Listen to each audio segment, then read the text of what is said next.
Baik semuanya, sebelum kita mengamati bagaimana penerapan sintaks model pembelajaran learning cycle, yuk kita pahami dulu apa itu model pembelajaran learning cycle. Model pembelajaran learning cycle adalah model pembelajaran yang berlandaskan teori konstruktivisme di mana anak-anak membangun pengetahuannya sendiri dengan cara mengaitkannya dengan pengalaman sebelumnya yang pernah didapatkan, sehingga diharapkan proses pembelajaran ini akan berpusat pada siswa. Pelaksanaan model pembelajaran ini dapat menambah kemampuan peserta didik, karena dalam kegiatan pembelajarannya memberikan kesempatan kepada peserta didik untuk lebih berperan aktif, baik secara fisik, mental, maupun emosionalnya, karena menerapkan penelitian atau praktek dan penerapan secara langsung. Nah, sekarang ada sintaks model pembelajaran learning cycle 7S sebagai berikut.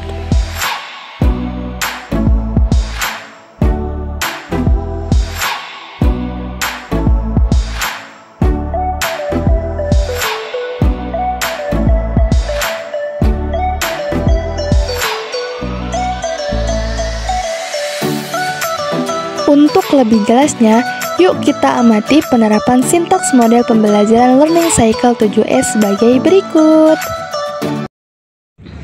Baik anak-anak, pada hari ini kita akan belajar materi yang dimana pembelajaran ini itu menyangkut dengan kehidupan kita sehari-hari. Nah, sebelum kita masuk ke pembelajaran, Ibu ada tebak-tebakan dulu nih. Wow, apa itu Bu? Ya, nah Ibu tuh punya satu audio yang dimana kalian nanti tebak ya ini suara apa. Oke Bu. Iya Bu. Iya Bu. Coba diam ya semuanya, kita dengarkan. Bernapas. Nafas. Oke. Bau. Emang kamu bisa menghirup? Nah, udah. Nah, itu tuh tadi suara apa? Coba tebak. Bernapas. Betul, bernapas. Nah, itu tuh adalah suara dari bernapas. Nah, apa sih yang terjadi saat kita bernapas? Ada yang tahu? Menghirup udara. Betul. Ya. Betul, menghirup udara. Nah, apa yang terjadi saat kita bernapas itu yaitu kita menghirup oksigen dan mengeluarkan karbon dioksida. Nah, apakah kita bernapas itu cuma menggunakan hidung saja? Tidak. Apakah cuma hanya mulut saja? Tidak. Namun kalian di antara bernapas melewati hidung dan juga mulut, mana yang lebih baik? Melewati hidung. Betul. Kenapa? Karena ada bulu hidung yang menyaring. Betul. Ya, lebih baik menggunakan menghirup melalui hidung. Nah, sebelum kita masuk ke materi nih lebih dalam, Ya. Ibu ada explaining dulu yang namanya itu aktivitas singkat. Nah, yang dimana nanti Ibu akan kasih aba-aba kepada kalian atau instruksi dan nanti kalian ikuti ya instruksi dari Ibu. Iya Bu. Baik Ibu. Coba kalian diam duduk dengan rileks dan merasakan napas kalian bagaimana. Bilang beban. Emang nggak ada yang stabil? Napasnya stabil atau merasa capek atau gimana? Stabil. Nah, sekarang coba kalian berdiri dan kalian lompat-lompat selama 10 detik, tapi lompat-lompatnya itu jangan tinggi-tinggi ya, pelan-pelan saja selama 10 detik. Nanti jika Ibu bilang 1, 2, 3, kalian mulai berlompat, dan jika nanti Ibu bilang stop, kalian stop ya. Oke Bu. Oke Ibu. Coba 1, 2, 3. Pelan-pelan saja ya. Ya Bu.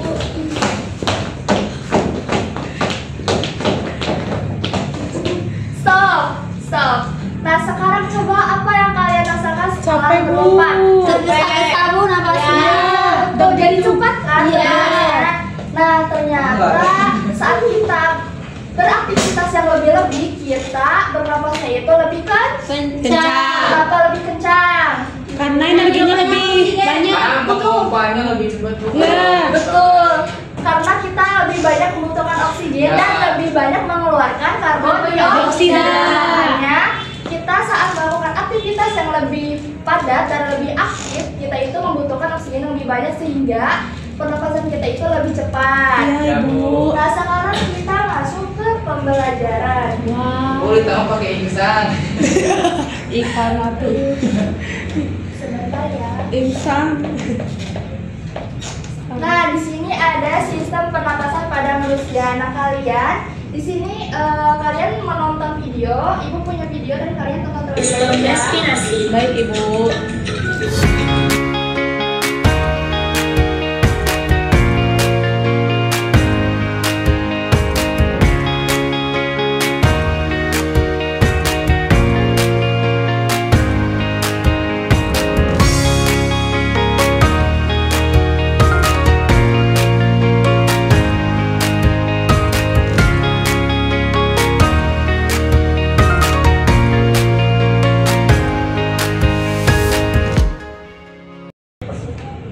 Nah, anak-anak, tadi kita menonton apa? Sistem pernapasan. Tadi itu ada apa aja? Ada inspirasi dan ada ekspirasi yang disebut dengan Respirasi. Oh.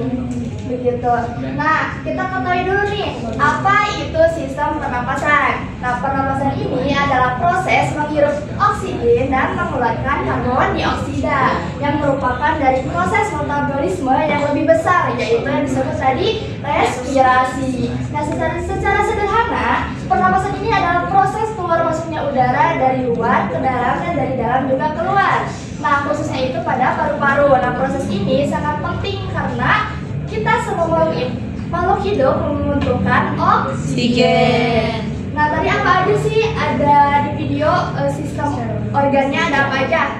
Ada hidung, paring, trakea, bronkus, bronkiolus, dan alveolus. Nah, sekarang kita lebih mendalam ya untuk mengenal organ-organ yang terlibat pada sistem pernapasan. Baik Bu.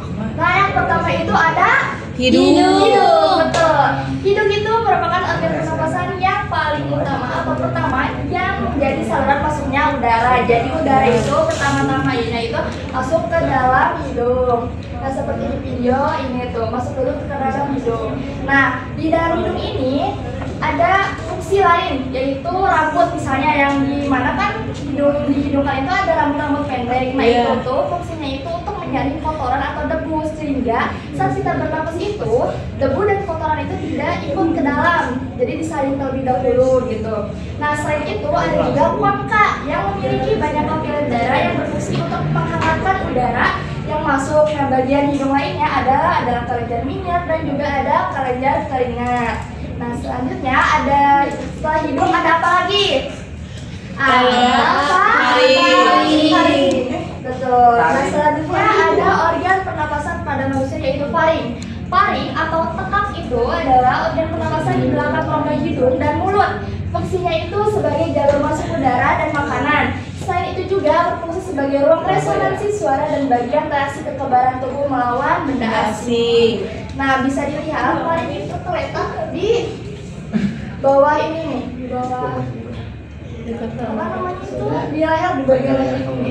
Oh iya. Ada hidung, kemudian nanti ada faring. Nah, di sana ada faring di sebelah sini ya, di tengah ini. Nah, selanjutnya setelah faring ada laring. Betul sekali. Nah, setelah faring yaitu ada laring. Laring ini adalah bagian sistem pernapasan yang menghubungkan faring dengan trakea. Jadi yang paling tadi dengan trakea setelah laring. Nah, fungsinya itu untuk mengeluarkan partikel debu yang masuk bersama udara yang dihirup melalui refleks batuk. Jadi kalau cara kita batuk itu bisa saja karena ada debu yang masuk itu ke dalam tubuh kita. Nah, laring ini mengandung pita suara dan memiliki katup bernama epiglotis yang menutup saluran pernapasan saat menelan makanan agar makanan tidak masuk ke saluran pernapasan. Nah, setelah laring itu ada apa lagi? Trakea. Betul. Tadi sudah Ibu jelaskan bahwa setelah laring itu pasti ada trakea. Nah, trakea itu ada atau batang tenggorokan merupakan saluran pipa yang terbuat dari cincin tulang rawan yang berfungsi mengalirkan udara dari laring ke bronkus serta menyaring partikel asing melalui selia dan rembun. Nah, trakea itu ada di ini nih ya, di sini tuh. Kayak huruf Y kebalik ya Bu? Iya, berhuruf Y tapi terbalik. Betul. Nah, di trakea ini itu ada batang tenggorokan dan yang sebagian itu terletak di leher dan sebagian lainnya di rongga dada. Bisa dilihat videonya.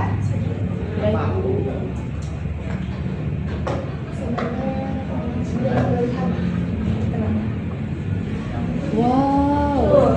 Sebagian lainnya di rongga dada atau toraks yang fungsinya itu untuk meneruskan perjalanan udara ke paru-paru dan penyaring benda-benda asli yang masuk ke saluran pernapasan. Ternyata setiap sistem organ itu oksigen kita itu terus disaring sampai kita bisa di alveolus. Dimana di alveolus itu akan terjadinya pertukaran oksigen dan karbon dioksida ya. Nah kemudian selain batang tenggorokan itu ada lendir. Nah lendir itu apa? Lendir itu yang dihasilkan oleh sel-sel di trakea yang akan menjebak partikel asing seperti debu, kotoran dan mikroorganisme. Jadi lendir itu mungkin seperti lem yang dimana jika ada kotoran, debu itu nanti akan menempel dan menjebak ya partikel-partikel asing. Nah selain itu di trakea itu ada cicit tulang. Nah ternyata di cicit tulang itu bentuknya itu ada huruf C. Nah yang kayak gini-gini itu ternyata tidak bulat tapi berbentuk huruf C. Ya, nah cicit tulang rawan pada trakea itu berfungsi untuk menjaga trakea tetap terbuka dan mencegahnya kolaps saat bernapasan, terutama pada saat perubahan tekanan dalam rongga dada. Cicit tulang itu berbentuk huruf C, jadi biar fleksibel dan maksudnya fleksibel tuh biar mudah gitu, biar bisa teratur, menyesuaikan intinya tuh, yang memungkinkan trakea itu lebih elastis tuh sehingga udara dapat masuk dan keluar dengan mudah. Nah selanjutnya setelah trakea ada apa? Ada yang tahu? Ada bronkus. Ada bronkus. Nah bronkus ini merupakan cabang dari trakea yang menuju ke paru-paru kiri dan paru-paru kanan. Nah ternyata di paru-paru itu ada terdapat bronkus setiap posisinya gitu, di kiri dan di kanan itu terdapat bronkus. Nah yang berfungsi sebagai menyalurkan udara ke masing-masing paru-paru. Nah selain itu di bronkus juga terdapat pula silia atau rambut-rambut bergetar yang berfungsi untuk menyaring udara saat kita bernapas. Nah selain bronkus itu ada selanjutnya bronkeolus. Nah bronkeolus itu apa sih? Ada yang bisa bacakan? Aku Boleh. Bronkeolus merupakan cabang kecil dari bronkus di dalam paru-paru. Nah, berfungsi mengalirkan udara menuju alveolus. Betul, terima kasih Alisa. Betul. Jadi bronkeolus itu adalah cabang kecil dari bronkus di dalam paru-paru yang berfungsi mengalirkan udara menuju alveolus. Nah, nanti bisa dilihat di video bahwa bronkeolus itu adalah cabang dari bronkus. Nah kan tadi ini ada bronkus, ada trakea, bronkus. Nah bronkus itu cabang-cabangnya lagi. Oh, yang lebih kecil ya Bu. Yang lebih kecil itu bronchiolus gitu. Jadi cabang-cabangnya dari bronkus yang besar itu, yang biru-biru itu. Wow. Ternyata sangat masya Allah ya. Iya Ibu. Sangat luas. Sangat luas. Nah selanjutnya yang terakhir nih ada alveolus. Betul. Nah bisa dibacakan, siapa yang baca? Aku. Boleh bacakan. Alveolus merupakan kantong udara kecil di ujung bronkiolus. Alveolus berfungsi sebagai tempat terjadinya pertukaran gas oksigen dan karbon dioksida antara udara dan darah melalui kapiler darah. Alveolus seperti gelembung paru-paru berbentuk bola yang diliputi pembuluh darah. Fungsinya untuk memudahkan darah di dalam kapiler untuk mengikat oksigen. Nah betul, jadi alveolus ini itu akhir dari pertukaran oksigen menjadi karbon dioksida. Jadi pertukaran gasnya itu terjadi di alveolus. Begitu ya. Nah gitu, nah bisa dilihat. Wow. Dari bronchiolus. Terus tadi ada yang kecil-kecil seperti gelembung tuh. Ini itu alveolus. Jadi di sana tuh ada pertukaran gas karbon dioksida. Pertukaran gas oksigen dan menjadi karbon dioksida. Begitu ya. Oh begitu ya Ibu. Iya. Kayak anggur. Nah, selanjutnya di sini ada organ pernapasan yang paling utama yaitu ada Paru-paru. Dan jadi paru-paru itu satuan dari alveolus, bronchiolus, bronkus, dan lain sebagainya. Nah, paru-paru ini merupakan organ utama yang pernapasannya itu terdiri dari paru-paru kiri dan paru-paru kanan. Jadi paru-paru itu ada dua ya, ada kiri dan juga kanan. Nah, ternyata paru-paru itu mengandung jutaan alveolus. Nah yang tadi gelembung kecil-kecil itu ternyata jutaan gitu jumlahnya, ternyata banyak sekali ya di dalam tubuh kita, banyak sekali.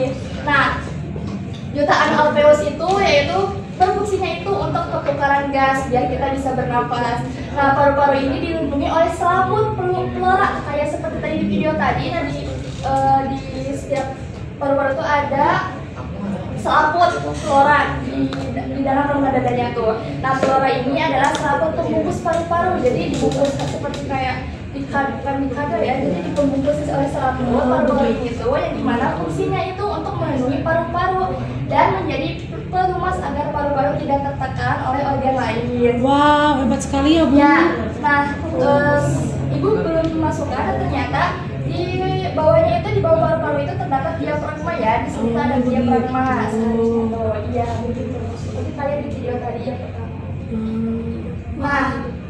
Nah, proses pernapasan itu ternyata melibatkan dua proses yang tadi ada inspirasi dan ada ekspirasi. Nah, inspirasi itu adalah proses masuknya udara dan sedangkan ekspirasi itu mengeluarkan udara yang disebut dengan karbon dioksida. Betul. Nah, gerakan otot-otot dada dan diafragma sangat berperan dalam proses ini, begitu. Baik Bu. Nah, di dalam pernapasan itu ternyata juga ada gangguannya. Nah, gangguan sistem pernapasan itu ada asma. Ada yang tahu asma? Tahu. Kan? Asma, ada bronkitis, TBC dan pneumonia yang bisa disebabkan karena merokok, polusi udara dan kurang berolahraga. Nah, jadi kita harus menjaga paru-paru kita supaya paru-paru kita itu sehat ya. Nah, kita itu tidak boleh merokok, tidak boleh malas berolahraga. Olahraga harus rajin berolahraga dan hindari polusi udara. Kalau bisa kita keluar itu menggunakan masker karena ternyata di luar itu banyak polusi ya kan? Iya. Makanya kita harus rajin-rajin olahraga saja supaya menjaga paru-paru Tetap sehat. Betul, ya tetap sehat. Nah, pembelajaran kali ini materinya itu cukup sekian. Nah, sekarang Ibu pengen kalian membentuk 3 kelompok yang dimana nanti setiap kelompoknya akan mengerjakan proyek lebih ke proyek. Nah, di sini bahan dan alatnya Ibu udah sediakan ya. Baik Ibu. Ya, nah di sini Ibu mempunyai papan, kemudian gambar organ beserta balon dan sedotan. Nah, nanti alat dan bahan tambahannya ada di Ibu.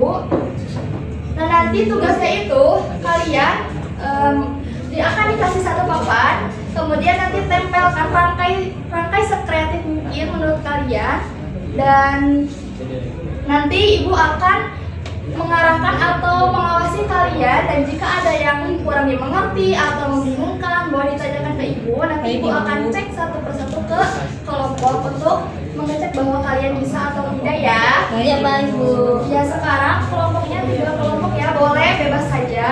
Yang penting jangan berantem. Baik Ibu.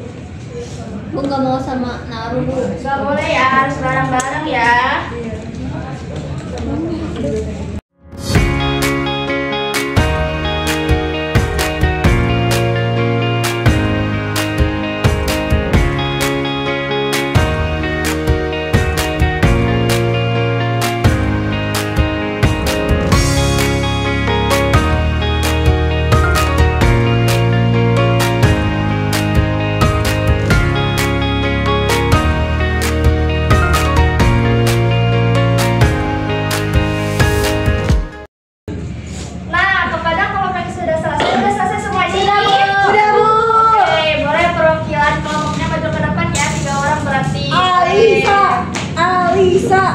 Alisa, oke, nggak kelihatan kesinian, nggak kelihatan. Lagi gini-ginian.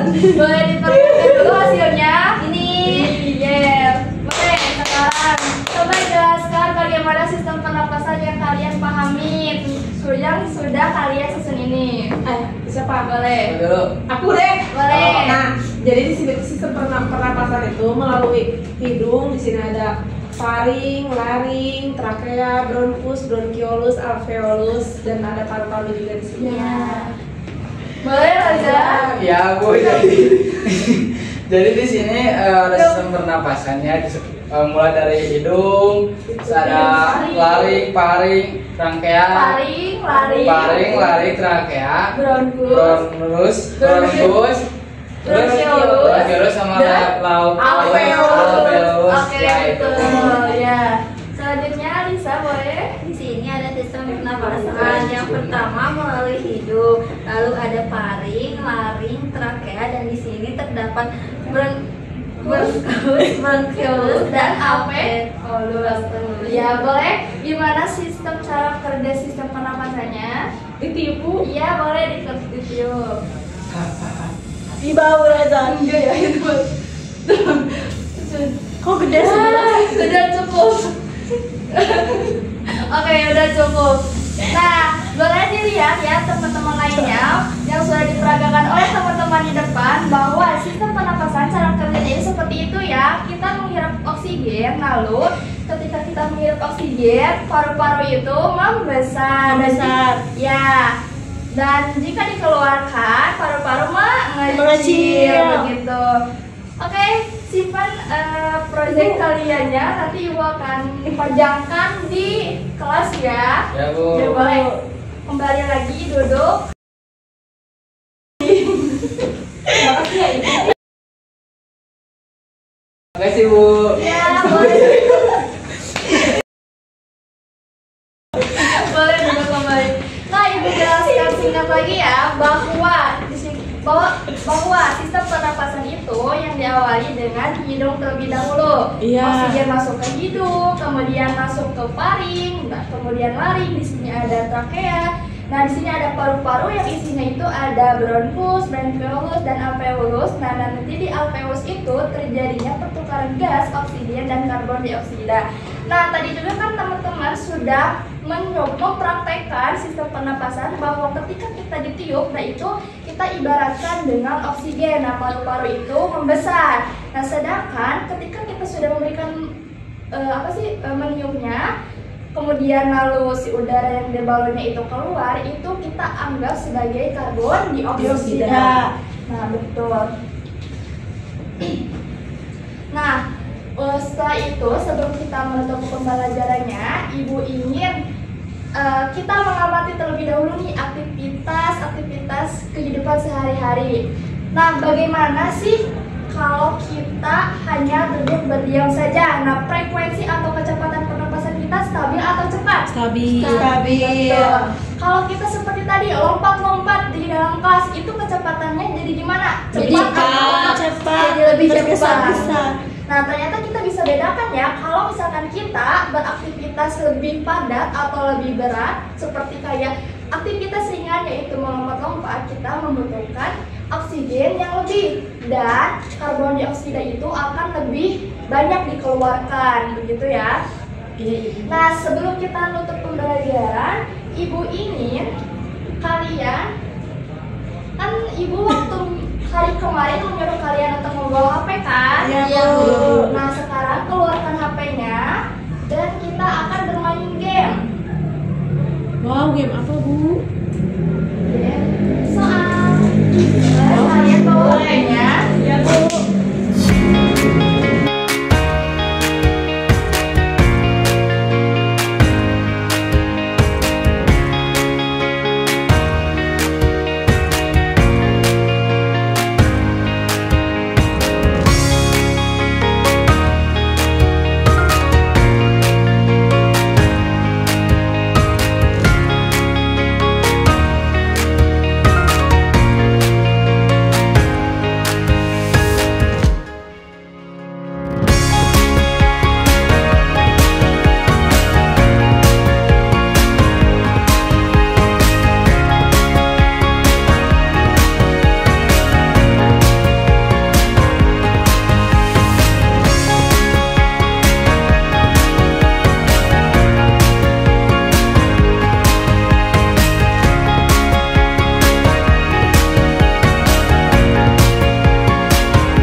sebuah poster yang temanya itu menjaga paru-parumu. Ya, temanya itu ya menjaga paru-paru. Nah, selain itu kalian juga coba tuh amati penyakit-penyakit yang ibu sudah sebutkan tadi seperti asma, bronkitis dan lain sebagainya. Nah, nanti kalian coba cari penyebabnya itu karena apa, pencegahannya bagaimana, pengobatannya bagaimana. Nah, nanti tugasnya minggu depan kita akan bahas dan dikumpulkan ke ibu. Nanti ibu nilai, jadi biar bisa tahu ibu mengukur pemahaman kalian sejauh mana. Oke? Oke, Bu. Oke, baik. Sebelum kita pulang, alangkah baiknya kita berdoa dulu kepada ketua kelasnya. Boleh dipimpin doanya ya. Baik Bu, sebelum kita pulang, alangkah baiknya kita berdoa terlebih dahulu. Berdoa dimulai. Berdoa selesai, siap beri